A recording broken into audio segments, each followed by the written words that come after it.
Halafu akawaambia makutano waliotokea wabatiziwe naye.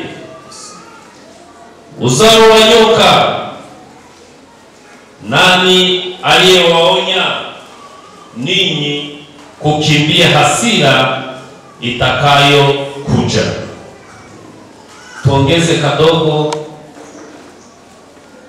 Matendo ya Mitume 28 na ile 23.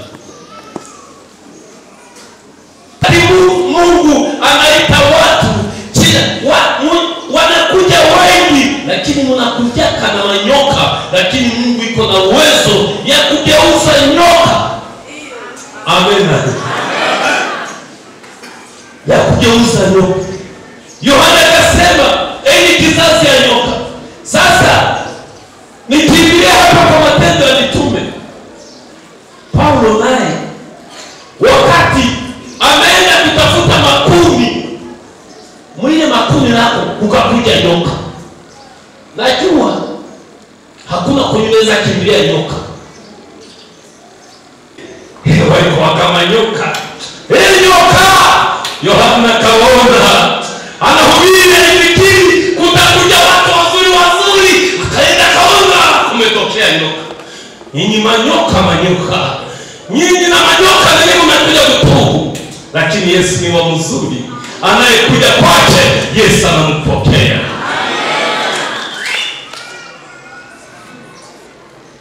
Watu 5 taishi nao.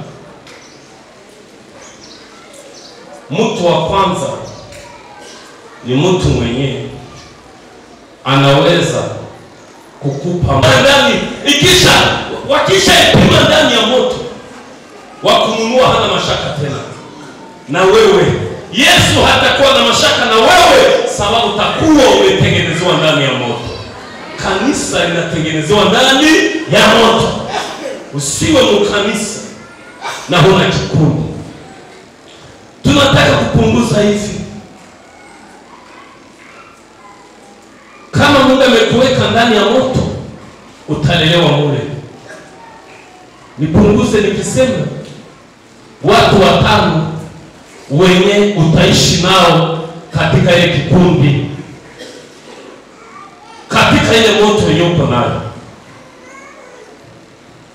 Watu 5 wenye utatembea nao, mtu kumweka juu ya moto, nyoka akatoka kwa sababu ya moto,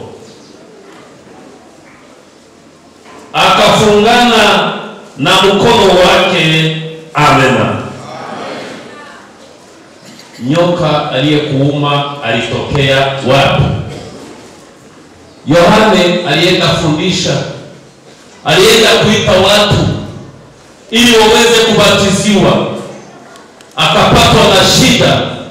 Watu waliokuja wenye walitokea ili wabatiziwe, wakawa watu wenye haikuwa hataki kwamba wakuje. Ndio akasema, enyi kizazi ya nyoka. Kizazi ya nyoka.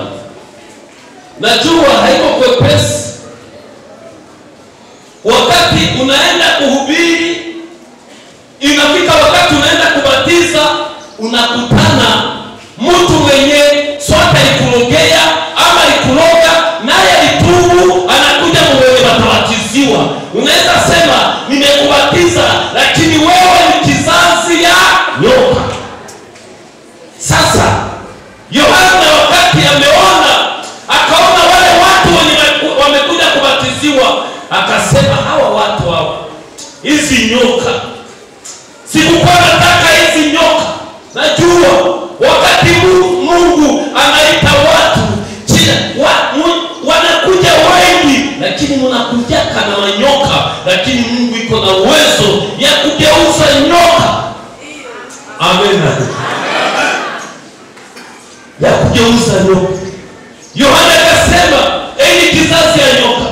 Sasa nikiingia hapa kwa Matendo ya Mitume, Paulo naye wakati ameenda kutafuta makuni, mwile makuni lako ukakuja nyoka. Najua hakuna kunyeweza kimbilia nyoka.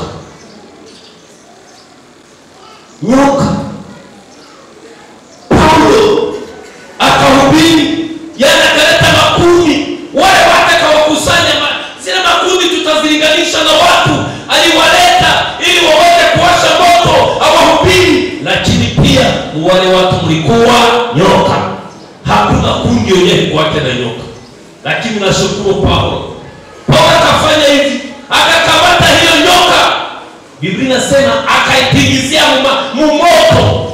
Wakati mtu ameingia ndani ya moto, moto inamtengeneza yule mwenye alikuwa nyoka, anakuwa mtu mzima.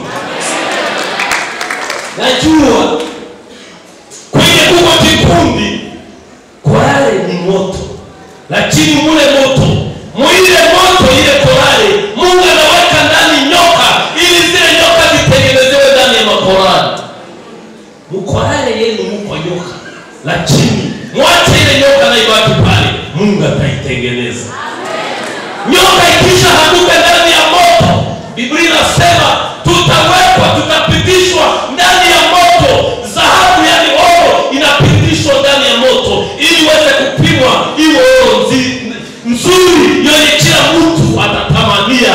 Na Wakristo, kabla uwe Mkristo wa kuenea, wewe nyoka, Mungu anakujua matendo yako ya nyoka, lakini Mungu amekuweka ndani ya moto ili moto ikurunguze. Utatoka pale na umeangara na unastahili. Na moto pale kwenye Mungu amekuweka, mwile korale, mwile groupe de priere, pale ni moto. Wewe nyoka, tulia pale, usitoke kunaenda watu we nyoka. Amen. Hivi umefika ndani ya moto, utaungura tu. Usitache mtu aungure pale, mwache aingie kwanza ndani ya moto. Ndio maana mnaondoka, kuna mtu anaingia mjikundi, unaona anatingiza mikia, unaona anapandisha kichwa. Mtulia kipandishi ya muhimu, amefika ndani ya moto. Amen. Hivi ulishafika ndani ya moto, ile inatosha. Yohana alikusema akasema, wewe kizazi ya nyoka wewe, lakini tulia, jipa moyo, jipe moyo muhimu, umefika ndani ya moto. Amen. Hivi umefika ndani ya moto, matumaini iko. Dhahabu ikisha toka ndani, wakisha ipima ndani ya moto, wakununua hana mashaka tena. Na wewe, Yesu hatakuwa na mashaka na wewe, sababu utakuwa umetengenezewa ndani ya moto. Kanisa linatengenezewa ndani ya moto. Usiwe mkanisa na huna kikundi. Tunataka kupunguza hivi. Kama Mungu amekuweka ndani ya moto, utalelewa mule. Nipunguze nikisema watu 5 wenye utaishi nao katika ile kikundi, katika ile moto yenye uko nayo. Watu 5 wenye utatembea nao, mtu mwenye utaishi nao. Usiishi na kila mtu mmoto, sababu ukiishi na mwenye hajaungura utamfanana.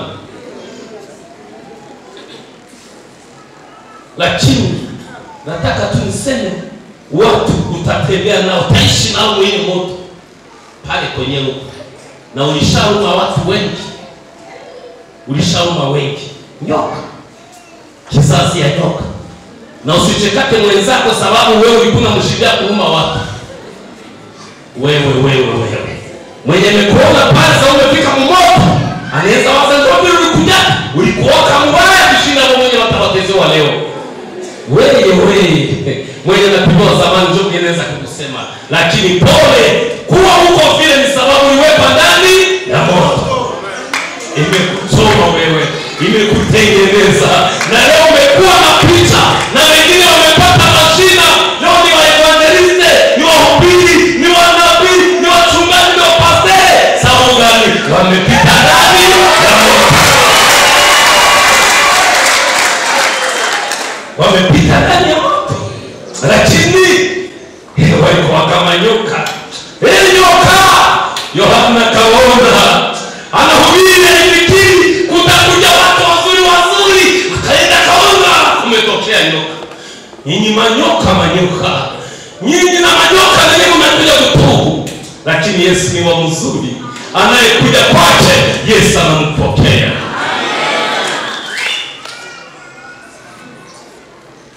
Watu 5 utaishi nao.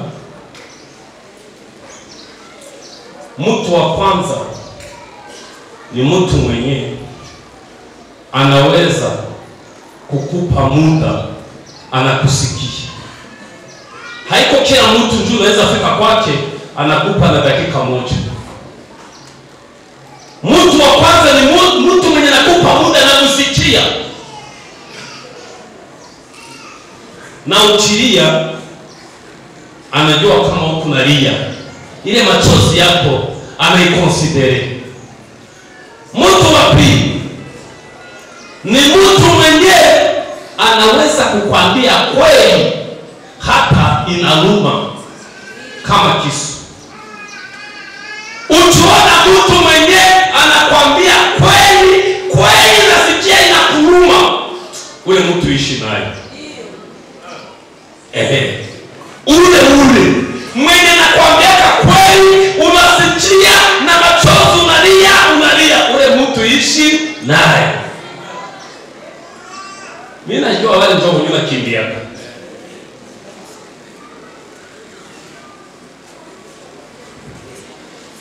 Amen, amen. Amen. Sitawasema wote, nisema wa mwisho. Mtu wa tano, wengine nimewasote. Mtu wa tano utaishi naye ni mtu anaitaka coach, entraîneur, wa kukufundisha, kukutraininge wewe. Na ule mtu wa kukufundisha, wa kukukoche, wa kukutraininge, ule mtu anakutraininge na hana huruma.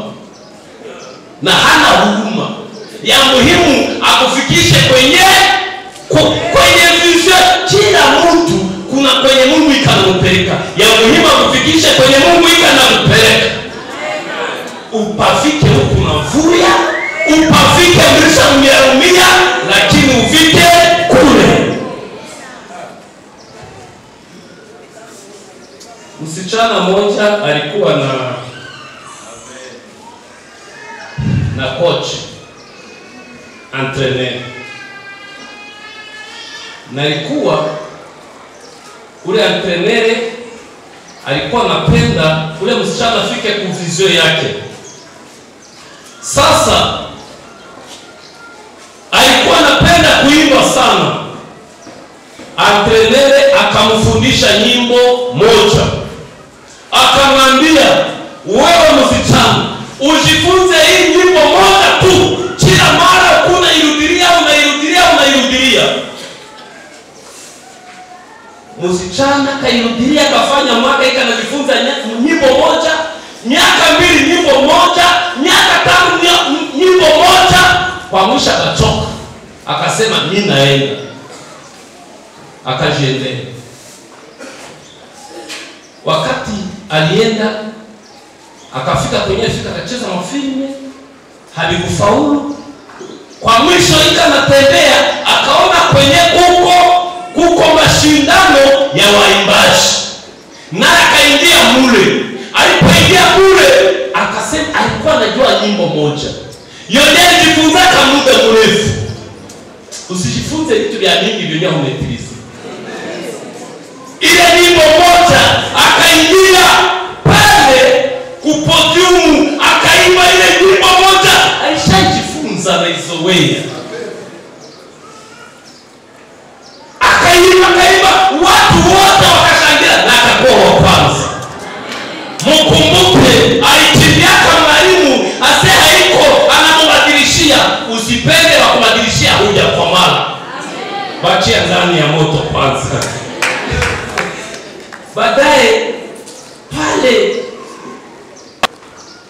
ule mwenye alikuwa anasimamia ile mashindano akasema, wewe msichana, tunataka utuletee mwenye alikufundisha. Entraîneur wako, kocha wako ni nani? Ukikuwa mkanisa na huna mtu wako wa kielelezo, utapotea. Mungu abariki neno lake. Amen.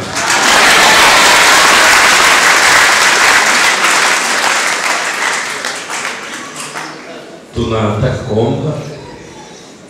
kuombea neno. Msi Papa President Honorable Masisi, karibu sana kuombea neno. Karibu.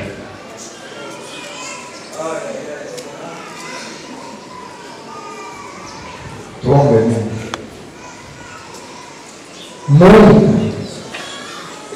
uliye juu ya mambo yote, tazama leo ni siku iko jinsi ilivyo. Tumefundishwa neno lako ambalo limetupeleka kwa nafasi katika habari za kukufuata. Ulileta mwelekeo huu wa ubatizo. Nikodemu naye alienda kwa siri kumuona Yesu, lakini Yesu alisema ni sharti mtu abatizwe mara ya pili. Na wafuasi wetu hawa tayari uongozi unajitahidi kuwabatiza. Kile tunachotaka, wanapobatizwa kwa maji wabatizwe pia kwa Roho Mtakatifu, kwa maana Roho Mtakatifu ni moto wa kuteketeza yote ya majani, yote ya dhambi. Utuwezeshe Mungu, tusitimize tu orodha ya kubatiza, lakini tunahitaji mlipuko wa moto, tunahitaji mlipuko wa nguvu za Roho kutenda kazi katika watu wako. Waliowaona jana wawaone tofauti baada ya kubatiziwa. Hii naamini utaitenda, hii naamini utaifanya. Ijapokuwa yule nyoka iko kwa kutisha, lakini mwisho wake ni kushindwa. Nyoka ziliuma watu kwenye jangwa. Ulipoinuliwa Yesu kama nyoka ya shaba, aliyekutazama alikuwa mshindi, aliyekutazama alipona. Hivi naombea wote na taratibu zote zivutiwe kupata neno hili na kulitia kwa nafasi. Mnenaji pia acha tumuombee, umshughulikie tena kwa siku zinginezo, aseme tena na kufanya kazi kama hii. Ni kwa jina la Yesu. Amen.